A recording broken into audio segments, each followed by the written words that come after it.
Olá, meu amigo e minha amiga. Hoje iremos meditar no capítulo 4 do livro do Apocalipse. Arquitetos modernos estudam que custaria 87 bilhões de dólares reproduzir um edifício semelhante ao Templo de Salomão no século XX. Esse extraordinário edifício foi projetado pelo próprio Deus. Isso está em 1 Crônicas 28, versos 11 a 19. Foi o edifício mais magnífico que o mundo já conheceu. Neste capítulo, João não estava olhando para o templo de Salomão, mas o seu antítipo no céu.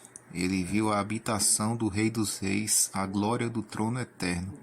Era muito superior às 7 maravilhas do mundo. Nada do que já foi construído na terra podia ser mais do que um pálido reflexo do que ele viu. Versículo 1 diz: Depois destas coisas olhei, e eis não somente uma porta aberta no céu, como também a primeira voz que ouvi, como de trombeta ao falar comigo, dizendo: sobe para aqui e te mostrarei o que deve acontecer depois dessas coisas. Uma voz como trombeta. Esta foi a mesma voz ouvida quando ele estava em espírito no dia do Senhor. Mais uma vez, João está no Espírito. Nós não sabemos se era no dia do Senhor. Uma visão do trono de Deus. Outros profetas bíblicos tiveram a oportunidade de ver a mesma coisa. Eu vi o Senhor assentado sobre um alto e sublime trono. Isaías capítulo 6, versículo 1. Isaías viu os anjos cantando: Santo, Santo, Santo é o Senhor dos exércitos. Ezequiel também teve uma visão do trono de Deus, uma extraordinária cena com brasas de fogo ardentes, rochas, rodas sobrenaturais e criaturas viventes. Isso está em Ezequiel capítulo 1. Estevão, pouco antes de morrer como um mártir cristão, pôde ter uma vista da sala do trono de Deus. Ele disse: Eis que vejo os céus abertos e o Filho do Homem que está em pé à destra de Deus. Versículo 2 diz: Imediatamente eu me achei em espírito, e eis armado no céu um trovão, e no trono alguém sentado. Verso 3: E esse que se acha sentado é semelhante no aspecto à pedra de jaspe e de sardônio, e ao redor do trono há um arco-íris semelhante no aspecto à esmeralda. Existe um santuário no céu? A Bíblia não dá apenas pistas sobre um santuário celestial. O livro de Hebreus nos fala especificamente que ele existe. O Apocalipse o menciona 14 vezes como estando localizado no céu. Ele é chamado de santuário que está no céu. Apocalipse 14, 17. O santuário de Deus no céu, o templo do tabernáculo do Senhor no céu. Apocalipse 15, verso 5. O trono de Deus, o qual está no interior do templo celestial, é mencionado 40 vezes. O santuário celestial é o elemento central da mensagem do Apocalipse. O jaspe e a sardônica.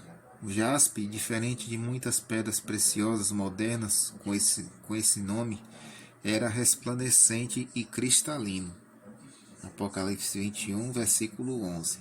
Seu brilho remata a santidade de Deus. O flamejante rubro jade pode ser um símbolo de sua ira vingadora. O arco-íris ao redor do trono. O arco-íris da promessa de Deus era um símbolo de sua misericórdia infalível.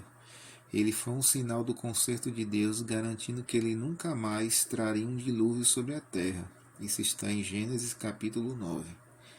Aqui ele denota um concerto de graça, por meio do qual a igreja fica a salvo do derramamento da ira de Deus pelo sangue de um mediador. O arco-íris estava ao redor do trono. Qualquer que fosse a direção com que Deus olhasse, ele podia ver esse sinal de sua promessa para nós, dando-nos a certeza de que os dilúvios da sua ira nunca irão surpreender os seus filhos, mesmo quando seus inimigos forem varridos pelo dilúvio de destruição. Verso 4. Ao redor do trono há também 24 tronos, e assentado neles 24 anciãos, vestidos de branco, em cuja cabeça estão coroas de ouro. Quem são os 24 anciãos?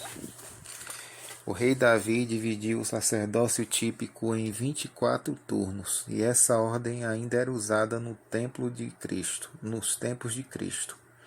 O santuário terrestre os seus sacerdócios e serviços eram típicos do celestial, uma parábola, uma figura das coisas que se acham no céu. Hebreus 9, verso 9, verso 23 e verso 24. Os 24 anciãos não podiam ser anjos caídos, porque eles estavam vestidos de vestes brancas e tinham sobre a cabeça coroas de ouro. Eles tinham passado por um conflito e obtido a vitória. As coroas de ouro eram os louros do vencedor. Eles haviam sido redimidos pelo sangue de Cristo. Isso está em Apocalipse 5, verso 8 até o 10. Duas maneiras pelas quais o ser humano pode chegar ao céu. A primeira é a trasladação. Somente 2 homens, de acordo com o relato bíblico, foram para o céu por meio da trasladação, que é Enoque e Elias. Trasladação é quando o ser humano quando a pessoa ela é levada ao céu sem ver a morte. E outra forma de se chegar ao céu é através da ressurreição. Moisés foi ressuscitado e levado para o céu logo após o seu sepultamento, e os discípulos viram Moisés falando com Jesus no Monte da Transfiguração. Isso está em Marcos 9, versos 2 a 4 e Judas capítulo 1, versículo 9. Os 24 anciãos podem muito bem ter sido os que ressuscitaram com Cristo e com ele subiram como as primícias de sua vitória no Calvário. Mateus 27, versos 50 a 53 e Efésios 4, versículo 8. Do trono saem relâmpagos, vozes e trovões, e diante do trono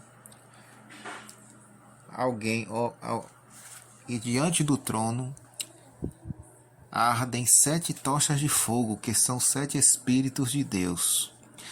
Relâmpagos e trovões são símbolos do julgamento divino. 7 lâmpadas, o 7 é o número da perfeição. O texto diz que as 7 lâmpadas de fogo são 7 Espíritos de Deus.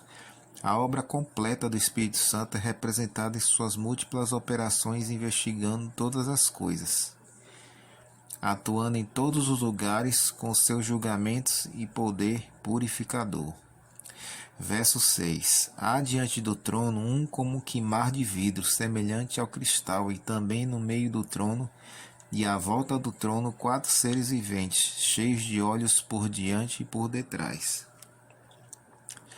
4 animais. Wycliffe foi o primeiro a usar o termo besta, uma tradução infeliz. Criaturas viventes seria a tradução mais apropriada. Os seres estão nos espaços diante do trono e ao redor do trono. O propiciatório do santuário tinha 2 querubins cobrindo o trono divino. Deus tem seus mensageiros e assistentes especiais. Salmo 68, verso 17. A carruagem de Deus é descrita como possuindo rodas vivas, como fogo ardente. Essas criaturas viventes vão e voltam aparentando ser rápidas como o relâmpago. Aqui está uma vívida descrição feita por uma escritora do século XIX, que diz no livro Grande Conflito, páginas 650 e 651, que diz: de cada lado do carro de nuvens existem asas, e debaixo deles se acham rodas vivas, e ao volver o carro para cima, as rodas clamam Santo, e as asas movendo-se clamam Santo, e o cortejo de anjos clama Santo, Santo, Santo é o Senhor Deus Todo-Poderoso. As funções desses querubins são guardar e vigiar. A primeira vez que eles são mencionados é em Gênesis 3, verso 24, onde são ordenados a guardar o caminho da árvore da vida. Israel marchou pelo deserto sob as 4 bandeiras do leão, do novilho, do homem e da águia. Foram esses os seus guias, sua proteção, símbolos do poder mediante o qual eles foram protegidos e guiados. As 4 criaturas viventes, representando os querubins, portanto, são os vigias, os guardas, os protetores do trono de Deus. Dois desses seres são chamados de querubins, cobridores ungidos. Essa é a nossa primeira parte da nossa reflexão. Que Deus abençoe a cada um.